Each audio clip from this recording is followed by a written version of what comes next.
welcome to another episode of the Beer Ladies podcast. I am Lisa and I am your host this week. Hello! And I am joined by Christina, Thandi, and Bean. Now, before we get into our topic for the day, I'm going to encourage everyone and thank everyone to continue, like, subscribe, share on all the socials, on the YouTubes, on all your favorite podcast apps. We are either at Beer Ladies Pod or at Beer Ladies Podcast, and we really appreciate you guys doing all the liking and sharing and subscribing. It really does help. So thank you very much. So before we talk about the episode subject to be revealed, we'll do a what are you drinking? And I'm going to cheat a little. I'm going to start with Christina because I know she's off her drink tonight, but she does have a good substitute. So over to you, Christina. So I did a DIY pumpkin spice cappuccino for fall reasons, which is basically just adding mixed spice. And then I got like a non-dairy creamer. It's vanilla caramel. So I mixed that with like the warming spices, like the cloves and all that stuff. And I dumped that in. And then I have a decaf cappuccino mix because it's 8 o'clock at night. And I don't drink caffeine anyway. I don't know why I said that. But yeah, I mixed them all together. And so I have my DIY cappuccino, pumpkin spice cappuccino. Wonderful. Excellent. Thandi, over to you. What have you got? Cool. I have got an Atlantic 353. It's a West Coast IPA from Curious Society. So that's those lads who work at I think it's the offshoot of Larkins. Yeah. And it's my first time trying it. It's so far so good. It's lovely. I haven't had a good West Coast IPA for a while, I think. Nice. Wonderful. Yeah. And how about yourself, Bean? Ooh, well, this is the most archaeological thing that I could find. It's the Millhouse Hint. IPA from Ballakilkevin. Cabin. Wonderful. And it's wonderful. a nice golden color. Excellent. Oh, very nice. And I have a Hop On. Again, nothing especially historical or archaeological about it. Hint, again. But it is a session IPA, and so it is perfect for recording on a school night. So wonderful to have, and always enjoy a little something from Hope. So a couple little hints there. We are diving back into the mists of time again, and we are talking today about Sumerian beer, or maybe more broadly kind of Mesopotamian beer, all that early stuff. We're going to sort of, get into the beer bread thing, and it is a thing, but we thought it'd be fun to do a historical. It's been a little while since we've done one that was a pure historical. So we'll kind of open the floor, and Christina, we'll start with you because we're gonna be lazy and cheat and use a lot of our previous publications, but there's nothing wrong with that. It's good. So Christina, over to you. Yeah, I gave myself permission to use it. So it's perfectly acceptable for me to plagiarize myself. So that's Absolutely. What we're going to do a bit of that. So if you follow me on Twitter over the summer, I made a Sumerian Ale. So I'm going to kind of start with sort of defining what I'm talking about when I'm talking about Sumerian culture for those of you who might not be familiar. And then we can kind of jump off from there. And then Lisa and I can argue about what the beer bread is. So let's start out with sort of defining what is Sumerian culture? What am I talking about? What are we talking about? So Sumerian culture, it's from Mesopotamia. And this is a very ancient culture. We're talking like, thousands and thousands of years ago, and a very important culture. So we see social stratification. It has big cities. It starts out with proto-cuneiform, which is a form of writing. It eventually becomes cuneiform, which is the writing that you can kind of see on the tablets that we will tweet out and talk about after this podcast has come out.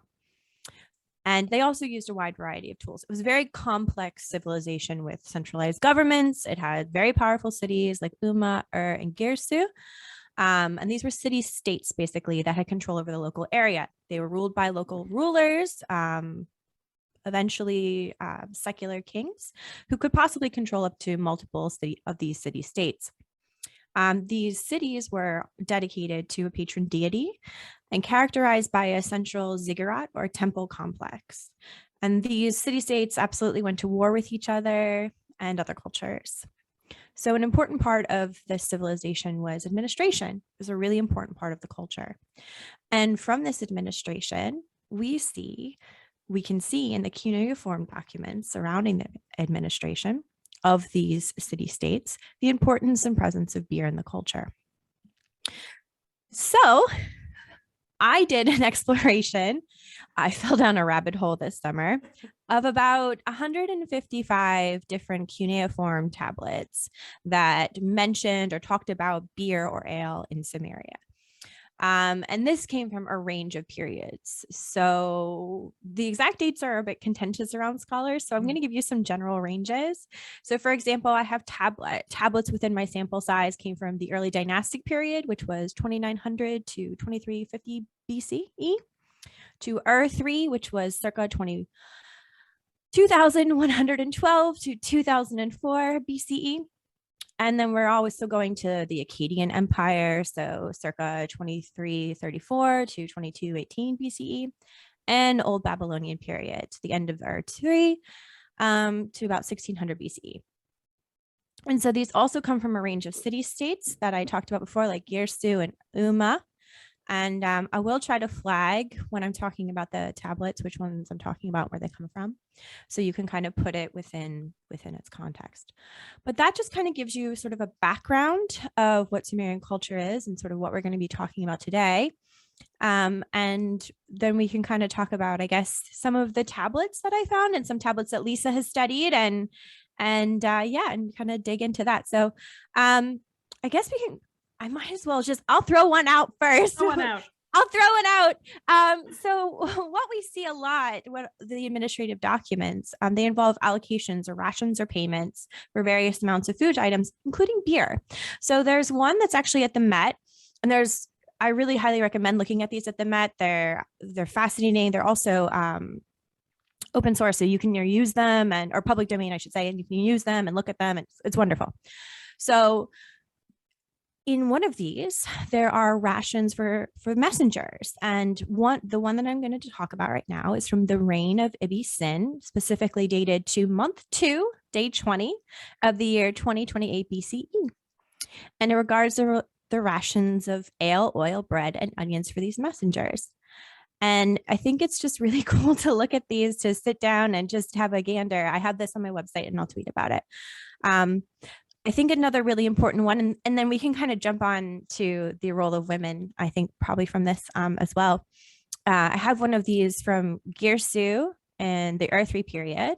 And this one talks about female laborers and their work carrying ale from the start at the brewery to various secondary locations like a boat or new palace. And then there's a couple of these that talk about female laborers, beer pouring, and those sorts of things. So I think it's really interesting that we can highlight the role of women within Sumerian beer culture. And I'm going to check that over to you now, Lisa. Well, exactly. It's we definitely have this evidence. Again, we have proper written evidence as well as bits and pieces we know beyond that from the archaeology that women were the primary brewers, were the tavern keepers. And this is over, really a really broad expanse of time. Like you were saying, these are big ranges. I mean, and then, we have kind of, we always have the Himton and Kazi, and we'll talk a little bit more about that in a minute, but you can see that that's really central role that the women had where, they are the ones doing this. They're the ones, doing, all this sort of heavy labor, frankly. But, we have the Code of Hammurabi, which is 1700-ish BCE, thereabouts. But it is very clear that the women who are producing either bad beer or who are cheating their customers will be thrown in the river. So, when you have to make a law about something, it's either happening a lot or you're freaked out that it's going to happen. So there's something here where and you see this again and again, that you're always worried that the people who are producing the thing are somehow cheating you. So it's really making sure that there's this sort of, you've kind of got this in your social code, if you like, but it's fascinating that they have to sort of codify the behavior around the brewing, who's doing it, what happens to them. But, again, women are absolutely central to this, not only from a sort of labor perspective, but in the folklore of the culture and the folk life of the culture. So, in the Himton and Kazi, people will say, oh, it's the oldest beer recipe, which kind of, I mean, it tells you some stuff about how it was made. And I think that actually is a really interesting piece too, where there's and some of the translations too are great, where it's like, it'll make your liver happy. It's like, well, maybe, you know, how much of it are you having? I think there's a, you know, they don't quite answer that question, but you know, and you see that, you know, even now you have, you know, Ninkasi Brewery in Eugene, Oregon, who try to, you know, kind of you know, celebrate her the memory of the goddess Ninkasi. But it's also interesting that we don't quite know, though, at the same time, like what other role these kind of deities played in the society. You know, we get the bits and pieces we can read about, but and we can see some, you know, representations of some of them in some cases, but it's not 100% clear at the same time. Like, are people sort of doing this because it's a sort of very serious, you know, kind of thing, or is it a bit of fun and serious? Is it kind of all different things? We don't really have a good idea about it, but again, because we have so much written evidence, again, from the cuneiform tablets, like we can read a lot of things and compare and contrast and be like, there's more than one point of view. Although again, it's very administrative. Like, I think we cannot overemphasize how administrative most of the cuneiform tablets we have, or at least that we have translated, are. Like the Hymn and Kazi is, you know, kind of one of this other subset of things that are not purely like 3 oxen and then we had lunch, you know, but you know, which is fantastic in its own way. But it's interesting that you have a very sort of staid, very, again, kind of what's a good word for it, very staid, very sort of systematized set of writing, but then you have this other stuff that kind of just goes off, which is great. But it's all about beer and who gets how much, who makes it, and what are the rules around it. So I know I just had a lot of very vague things about it, but it's fascinating stuff. And the other fun thing about some of these cuneiform tablets is they look like delicious biscuits if you get a little bowl of them. So there are some great pictures on Twitter and Instagram of various museum collections that just look adorable, and you can bake your own at home. So are these artifacts the first known or the earliest known recipes, sightings, speakings of beer that we know of? It depends. It's probably like all of these things. It depends. I mean, it's certainly in terms of something that sounds kind of like a recipe, or at least like would give you some ingredients, I would say probably. But it's always, there's a lot of interesting stuff that gets excavated in China and doesn't get written up and translated into English. So we know that there's a very, very deep prehistory and history in Asia of basically brewing things that start off a lot like mead and then are a lot like wine and are a lot like beer. It's entirely possible there are some things written down very early that just haven't made it into English translations or publications. So, you know, I think whenever you go into any kind of archaeological setting, you're always like, but more research is needed. So we have what we have, but there's probably something else out there. And I think the other thing too is the dates get shifted earlier and earlier as we find out just more about you know, where people are doing these things. And I think the other interesting thing too is, and I know we've talked about this a little bit on some other episodes, is unless you know what you're looking for, you don't necessarily know what you're seeing and how to interpret it. So especially things like malting, you know, unless you know what that looks like, unless you've done any kind of malting, you may see a site and say, oh, this might have been an oven, or oh, this might have been, you know, something that burned down. It could have been where they were malting barley or, you know, other grains, but unless you know what that looks like, you don't know how to interpret it. So there's probably a lot of other early malting sites that we just haven't, you know, that were either dug in the 19th century and people didn't know, or that just people haven't gotten around to looking at yet. So I feel like it shifts by like 2,000 years each time. It gets a little earlier and a little earlier and a little earlier, but you know, it's a good PhD for someone. Either which way, beer is like fundamental to human civilization. Absolutely. And it's absolutely central to its history, right? To all of us. Exactly. Yeah, and I just want to add before we move on from goddesses that Ninkasi isn't the only goddess or god associated with beer in Sumerian culture. So she's probably the most famous to our modern ears, but there are plenty of other ones. So we can talk about Inanna and her descent into the underworld, which dates from the Old Babylonian period. She rewards a fly for helping her find her man, as it were, with many things, including allowing them or the fly to be in the beer house and have lovely things happen to them. In a prayer, actually, we have the quote, I shall release my tears like sweet beer for holy Inanna. I shall say to you, give your legal decision. So there is sort of this association of beer and beer for the goddess within this culture and within these texts. And we also see gods brewing. So, for example, the Sumerian god Enki is shown mixing date syrup in his ale to make it stronger. So that also tells us that they probably drank or had access to some alcoholic ales. It wasn't just, 0.05% or 0.1%, or, these weren't necessarily low ABV. And we see that throughout there's definitely conversations about intoxication and being intoxicated and things like that. So the ale that they're drinking, maybe not all of it, but certainly some of it was intoxicating to the point of being able to be drunk.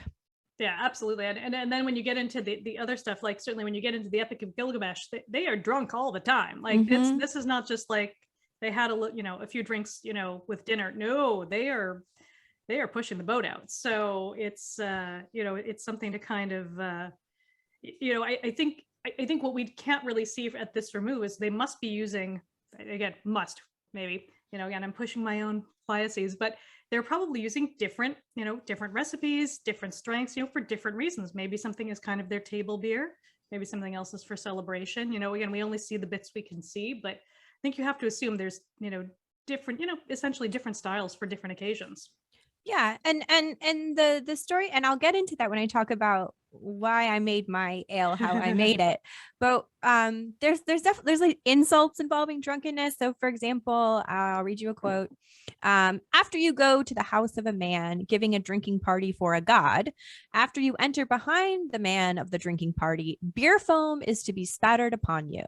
After you set your neck upon the ground, which means you bow down, your own self, which is so drunk, does not even know how to use a hand. So, we have this idea. And that's sort of perhaps a negative, but we also see it like happily in drinking songs.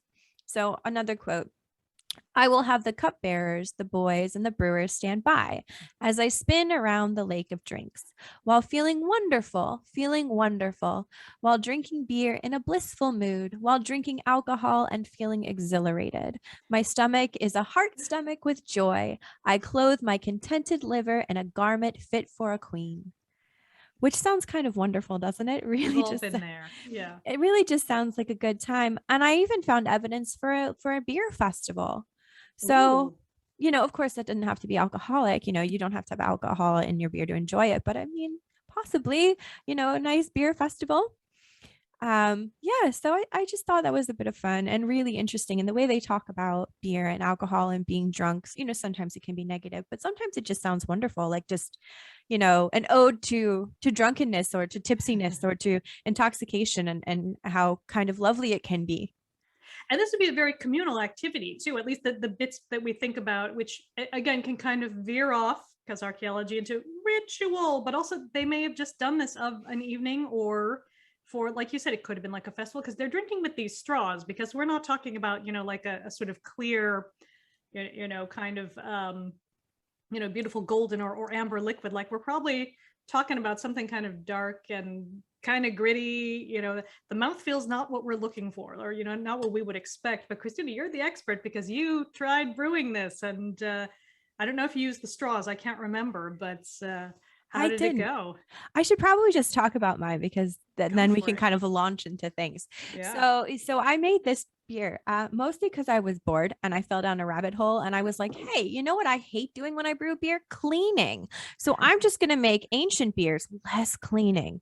Not to say there isn't some cleaning, but not the level of sterilization perhaps that it would be. So basically I found a loophole. So anyway, I started with the Sumerian Ale, and the first part of the process is making this vapor, which is often translated to a kind of beer bread. Now, this is probably the most highly contested part of the brewing process for Sumerian culture, and indeed even Egyptian culture. So this really, really controversial and contested. So we're going to go with the reason why I chose to make it the way I did, and I'm going to explain and justify myself. So Peter Damerow argued that vapor was, quote, registered instead using capacity measures, just as coarse ground barley. So instead of being registered like as a loaf or like as bread. It's measured using the same measurements as barley, coarse ground barley. And further, he found evidence that it was referred to as crushed, so crushed batter. And I mean, of course, if we look at a loaf of bread, crushing it is a little, it's not quite, we pull it apart, we do something like that. Maybe if it's stale, it's not necessarily something that we would, words that we put together with bread as we can conceive of it in our modern mind. So this led me to conclude that batter was not maybe a type of bread, but more like a cracker, a kind of cracker.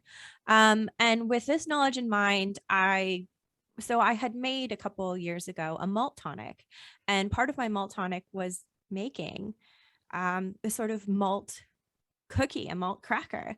And so I followed that recipe. So that was from a patent from 1888 by Moses Kluber.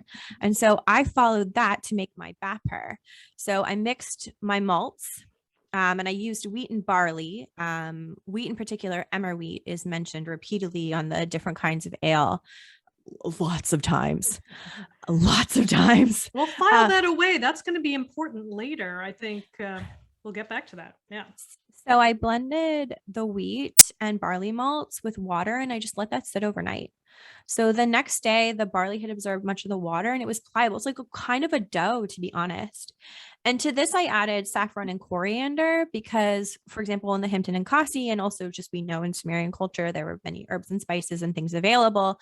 So I added those things to kind of bump it up a bit.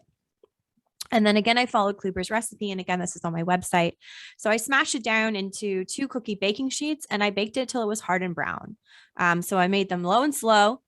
And then I got beer crackers, which honestly, they're really nice to just eat. Like they're nice tasting, like they're not bad. But like Dame Rose suggested, they can be broken up, they can be crushed, they can be measured like coarse grain barley because they're cooked, and then they can go back into tiny little bits. So that seems to me to line up more with what this might be. And other scholars have contended very similar things, although perhaps different processes, but basically more of a cracker type thing than a bread. So I'm going to jump now to Lisa because I'm sure she has thoughts on this. So I have thoughts on this, but they're good thoughts because I think, certainly from a yeast perspective, obviously yeast is magic at this point. You're not sort of cultivating it. You may, if you're having, if you do have the equivalent essentially of like a sourdough mother, maybe you've got that sort of squirreled away.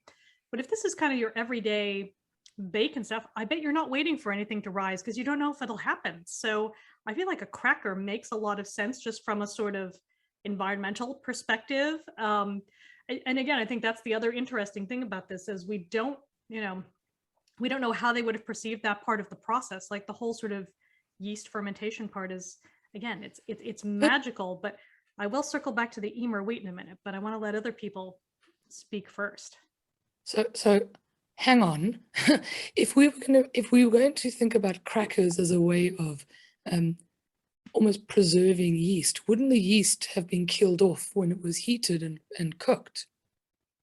Or does the yeast come later? This is so that was what I was going to suggest, actually, was that potentially afterwards. So maybe it was added to other grains and it replaced a roasted malt as opposed to just malted barley.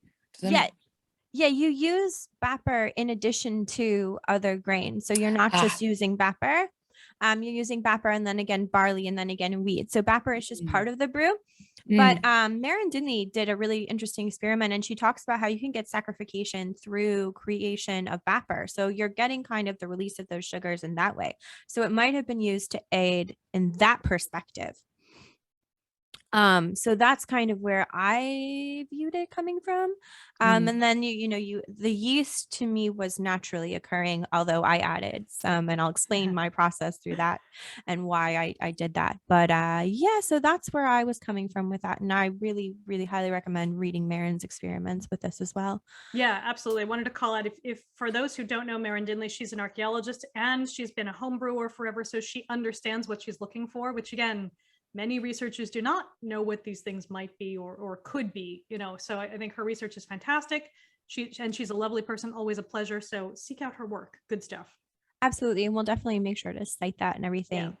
And so that's the thing. So now I'm at the mashing point, right? So that's where I'm at. And I decided that I didn't want to use a low ABV because, as I said, there seems to be definitely evidence of higher alcoholic beverages. And yeah, it just seemed like a bit of fun to make more of it, to aim for like a higher ABV, which means I needed a hot mash because you just cannot get the saccharification with a cold mash. So I used a hot mash and I went in about 67 degrees for 1.5 hours, but I really didn't monitor the temperature because I wanted to make the least use of modern tools as possible. And I went with about 50% vapor, 25% wheat, 25% barley blend. And I also added the dates and I covered it with much more water than a modern brew, about 2.5 times the amount, because I'm not going to be sparging. Right. So because of that, I added more water initially. So I added the dates because we talked about date ale, and that's very common. And then after the mashing was complete, I mixed in an entire bottle of date syrup. You've got all the fermentable sugars in there. So I was going for, as I said, I was going for boozy. And Anki's talks about mixing date syrup in the ale to make it stronger. So I figured, in for a penny, in for a pound, I was going to make Enki's ale, and it was going to be strong. And then I added more coriander and saffron, and again, no sparging, and there would be no boil either. So we just went straight into the fermentation. And then the question is to filter or not to filter. So I looked at the Hinton and Kasi, which I'm not entirely sure is a recipe as such, if not more perhaps written by someone who has some idea of the brewing process, but perhaps not the steps in the right order. Yeah, I agree. So that's how I approach it, as there are things that are happening in the brewing process, but they're not necessarily in the order. That being said, there is a reference to fermentation and to filtering. So I'm going to read the quote. In Ninkasi, you place the fermenting vat, which makes a pleasant sound, appropriately on top of a large collector vat. It is you who pour out the filtered beer of the collector vat. It is like the onrush of the Tigris and the Euphrates. So this to me sounded like the beer is filtered in the collector vat after fermentation. So that's what I decided to do with this particular brew in any event. And I also decided to try to ferment the ale on grain, at least partially. So I used a 2 to 3 inch layer of grain at the bottom of my fermentation jug. And again, I heard about fermenting on grain in part with a conversation of Marin Dinley and another gentleman who I've cited in there. And in my blog, I should say. And so again, Marion has made several Sumerian ales, and I highly recommend that. So I fermented on grain, and then I decided to let my wort cool naturally and slowly. And I knew that this was going to expose it to bacteria and natural yeasts. And that was the end game in any way, to preserve some sort of historical accuracy. Because of course there's no chillers, no quick cooling systems. And but I did decide to pitch a yeast as well, just to go for it, just to kind of speed along the process. And I went with Kvike. And why did I do that? So there are references to sweetened beer being exposed to a lot of sunlight and sweetened beer exposed to a little sunlight. And this was mentioned several times. Also an ale exposed to narrow sunlight and exposed to double sunlight. So the fermentation jugs are opaque. So this sounded like it could be a reference to increasing fermentation temperatures, something which would affect a yeast like Kvike. So I used that. And I decided to test the sunlight use. So I wrapped my jug in, I had a Black Metal Man hoodie. So I just wrapped the Black Metal Man hoodie around it and I shoved it into the sunlight. And I just kind of left it to ferment for a week, not knowing what was going to happen, thinking it was probably going to be terrible. So I've decided to call this Enki's Ale. And so that is my brewing process. And does anyone have any questions before I talk about the results? Does it end up? Oh, go ahead, Dean. Yeah, you've been quiet. Go ahead. Just about the coriander, is that the seeds? Did you crush them up? Yeah, use the seeds. Yeah, use the seeds, not the sorry, American in me. Cilantro is cilantro seeds. Yeah, cilantro is the leaf and coriander is the seed. So yeah, coriander seeds. I should have. Did you squish them up? And yeah, I had crushed ones, and then I added to the saffron and I mixed it all up, and then I checked it in, and I can highly recommend adding coriander too. It's really nice. It was very nice addition in a beer. And the wheat and emmer and stuff, was that all kind of kind of smashed and squished and blended up too? Well, yeah, so I didn't actually have Emer wheat though. If I do this again, I'd Oh, like to have access to it. But yeah, it was far. I didn't source it. I couldn't source it, which I'm sure I'll find it next time around. I'm sure it'll be easy to find this time, but I couldn't find it last time, which I'm sure it's right in front of my face. But in any event, so yeah, I had the grains crushed already.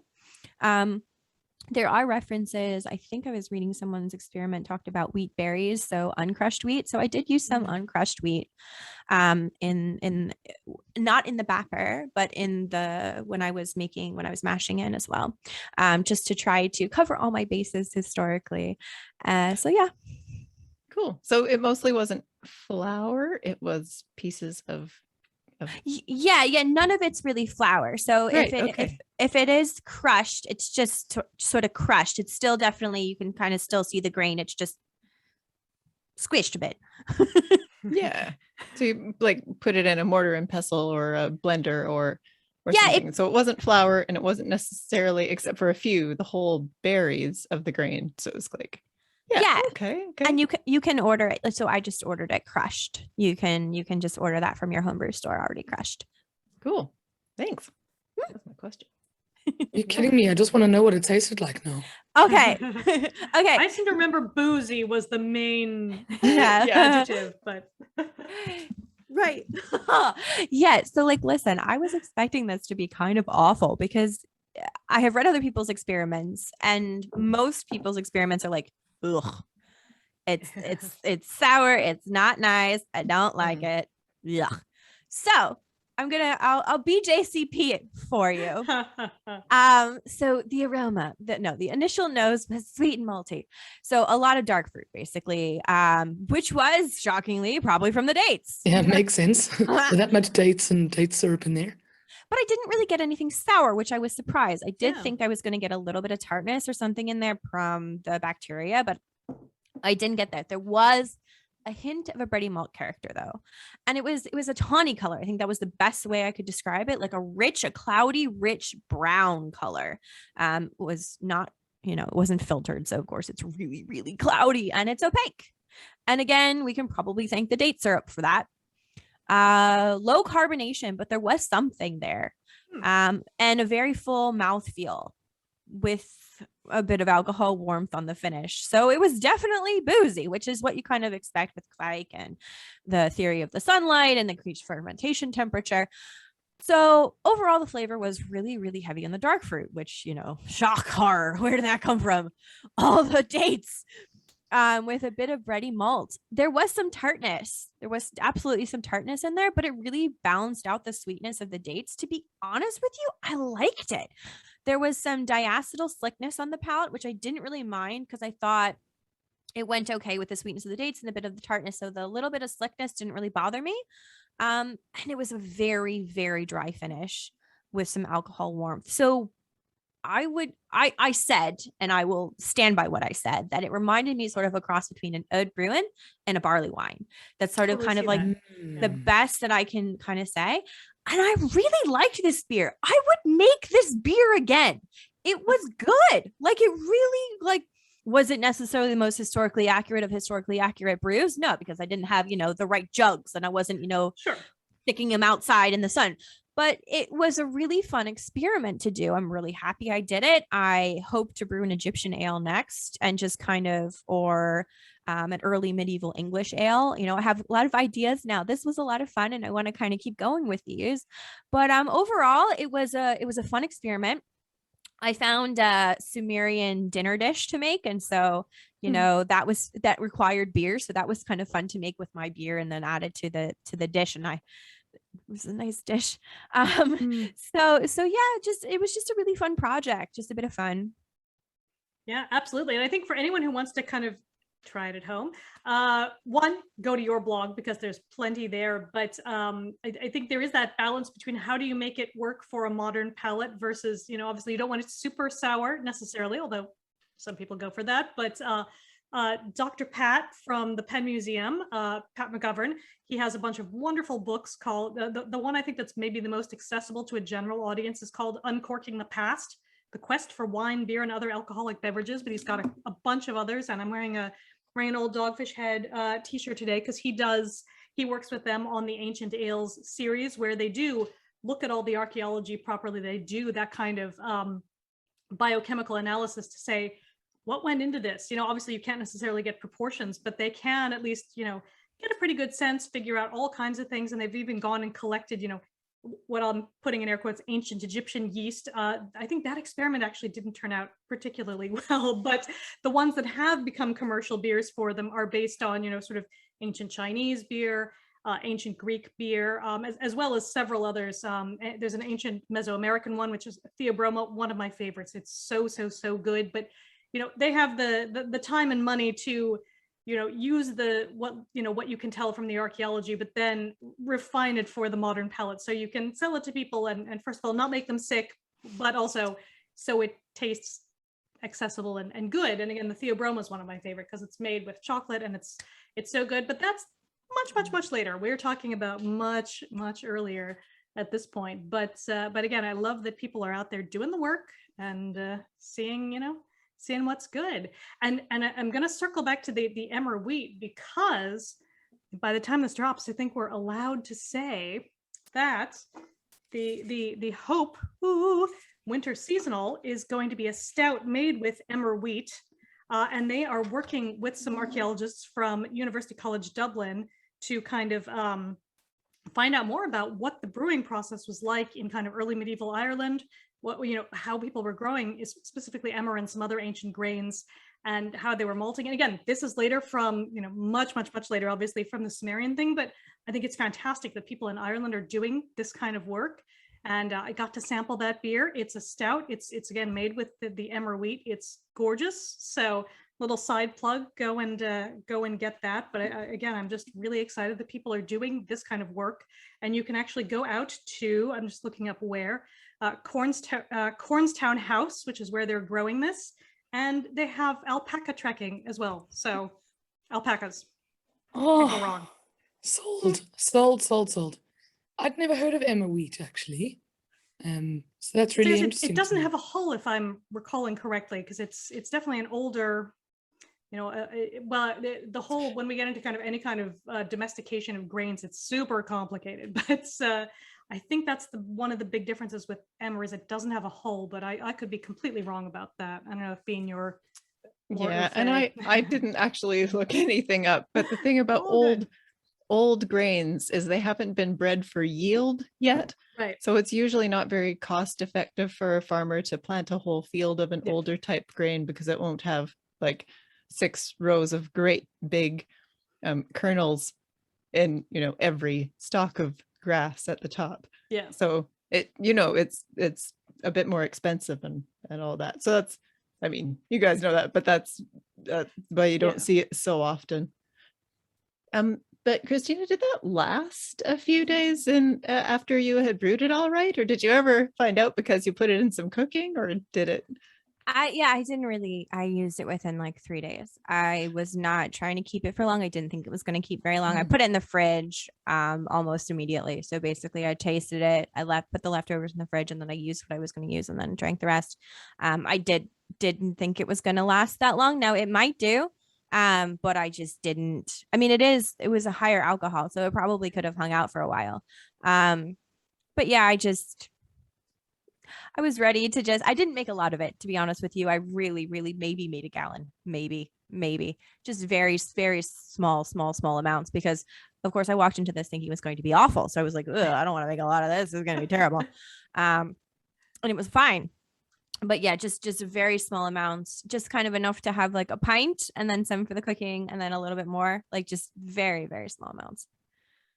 Yeah. And after you did all that work too, you don't want to waste any in case it goes kind of a little bit bad quickly. Like, right. No, have to save, use and enjoy every drop of it. So yeah, like now if I brewed it again and other people wanted to try it, I would make more because I know kind of what it's going to taste. Well, I mean, like, of course, to some degree, I can't tell you exactly what the natural bacteria and yeast in my house are going to do to it, but I know likely it's not going to be super bad because the dates and the date syrup seem to balance out the tartness or the sourness you're going to get from the bacteria. So I wouldn't mind making more if people want to come over and try it, but I wouldn't you know, with these experimental brews, I just don't make a lot of it because you just don't know what it's going to taste like. Yeah, but plus, if you were cheating everyone, we'd have to throw you into the Liffey, and that would be problematic. We don't want to do that. Yeah, no, I really, really would prefer not to go for a swim in the middle of fall. No. No, chili, and then you may end up in a shopping trolley. No, no one wants that. No, that does not sound like a good time. I don't know. So- Thandi, are you getting inspired as a home brewer, thinking, ooh, You know what? It's never really appealed to me or occurred to me to try these historical recipes. But every time Christina does one, I'm like slightly more interested, and then I'm like, oh, now I have to try it. At the very least, I feel like I need to taste them, and then maybe I'll get into the brewing of them. But like interestingly, I saw that. Look, I think a few people have made Sumerian ales, or they've tried to recreate what they've seen, and Anchor Brewing was one of them as well. And they also used about a third of the recipe was that bapier. I think they made a bread as opposed to a cracker, but they also added date syrup and various things. So it's definitely all there, you know. I guess if we had historical records that gave an exact recipe and process and method, we could recreate it really well. But it's interesting to me, very, very interesting. yeah. And there are certainly other, I don't want to say modern because that's not quite the right word, but there's certainly sort of other farmhouse styles, especially from sort of Lithuania, Poland, that use this kind of bread first, if you like, approach where they're either tossing in stale bread because you don't want to waste anything, right? You're subsistence farming possibly, or again, that's just kind of the traditional method where again that might be where your yeast lives, whether it's in the bread or in the bread dough or something like that. But I think, and some of them you can buy if you're in Dublin in your local Polish shops. There are a couple of the weirder Polish and Lithuanian beers that do have that kind of recipe and that kind of I guess brewing style, if you like. I've not actually tried any of them, but I'm always curious, like what are they like, and how would they compare to something like this that may have had kind of in broad strokes the same kind of I'll at least say steps, if you like, obviously separated by thousands of years, but kind of similar, a couple similarities there. So interesting. Yeah, I was really fortunate to be asked to come on Bjorfest. They did an episode with some Lithuanian brewers, and they talked about Cappuccino and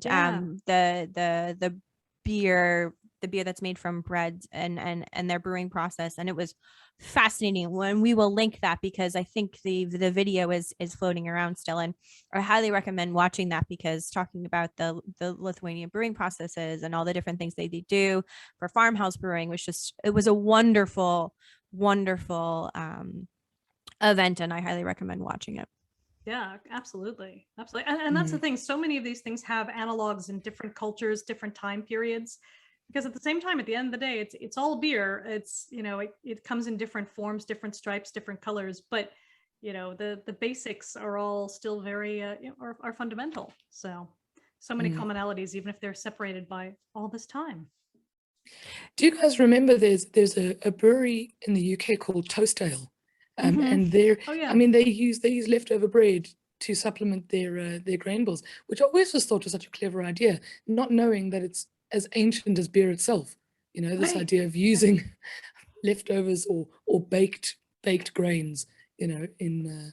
I'd like to That's say so that cool. St. Mel's was trying something similar here as well. I don't know where they've ended up with that. That might be interesting to see if they continued that or if that was a one-off experiment. But I know they were looking into I want to say on a fairly large scale too, just seeing if that was a possibility of like partnering with like a commercial bakery to see what was sort of simpatico, if you like.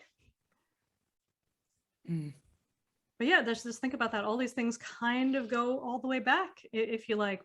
But we don't drink beer with straws now. We don't do that. That's but you have that in Sumeria. You have that actually across kind of the Mesopotamian cultures, Egypt.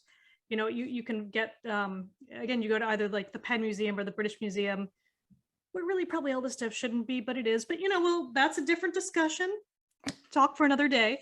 But, there are some wonderful little statuettes of people sitting around and, sort of, it's almost like they've got a scorpion bowl and they're at they're all like underage at a Chinese restaurant and they're all, there with the straws drinking out of these sort of communal bowls. But, again, beer was always communal and this sort of Near Eastern and sort of North African beer was, a thing you drank with a straw, just Was it because it was still kind of grainy, or was that just kind of, the culture that grew around it? Probably a bit of both. When they found the filters that they would put at the end of the Yeah. straws to filter it out, which tells us that even if they're filtering it, at least some of the beer, not all of it, but at least some of it, even if it's filtered, it's probably not filtered that well. Yeah. If you need another filter with your straw. But it's a really cool thing. And it's just all reminds me, I think it was Anthony Bourdain who said something about like if multiple cultures are doing something, that you should really pay attention to that, because it's something to really look out for, and it probably makes something very delicious. And that's paraphrasing. I'm sure that's not even close to what he said, but I do remember watching an episode where he said something like that.